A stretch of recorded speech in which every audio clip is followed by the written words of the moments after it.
Good afternoon all of you. कैसे हैं आप लोग? उम्मीद है कि अच्छे होंगे। जैसा कि आप लोग जान रहे हैं कि आज हमारा टॉपिक है वर्क एट हाइट।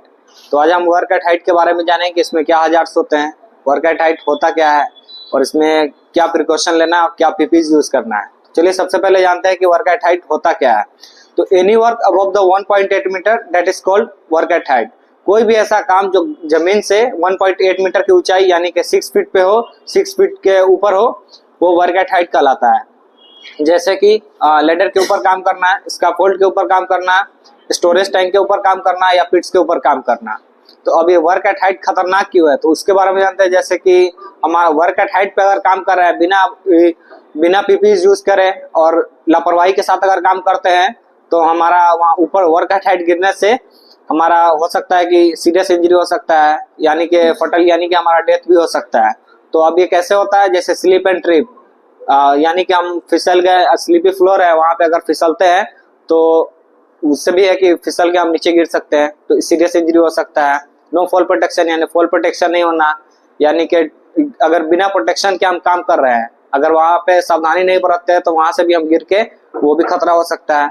यानी कि ट्रेनिंग की अगर कमी है तो उसके कारण भी हो सकता है, अगर खराब मौसम में काम कर रहे हैं इस वजह से भी हो सकता है। तो अब इसमें हजार्ड्स क्या होंगे वो जानते हैं। सबसे पहले है फॉलिंग का, जैसे कि वहाँ फॉलिंग हम खुद भी गिर सकते हैं। उसके बाद है फॉलिंग ऑब्जेक्ट, किसी टूल्स का गिर जाना, यानी कि किसी टूल्स का अगर गार्डरेल नहीं है तो टूल्स का भी गिरना हो सकता है। नो गार्डरेल यानी कि नो गार्डरेल और no fall protection, fall protection नहीं है या गार्डरेल नहीं है, उसके वजह से भी हम ये भी हमारा हजार्ड ही है, तो इसके वजह से हम गिर भी सकते हैं।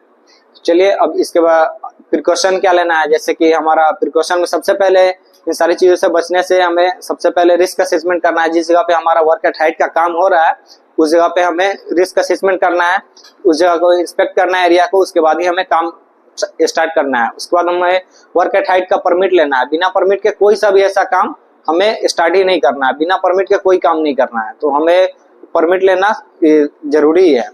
उसके बाद है अब प्रॉपर, जैसे हमारा स्कैफोल्ड है वो इंस्पेक्टेड होना चाहिए। जो एक ट्रेंड व्यक्ति के द्वारा जो स्कैफोल्ड के बारे में जिसको जानकारी है वही उसको इंस्टॉल कर सकता है, उसी के द्वारा ही इंस्टॉल और इंस्पेक्टेड होना चाहिए।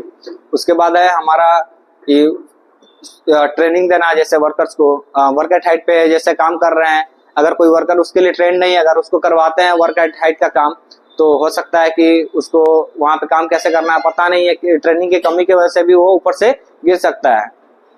तो उसके बाद है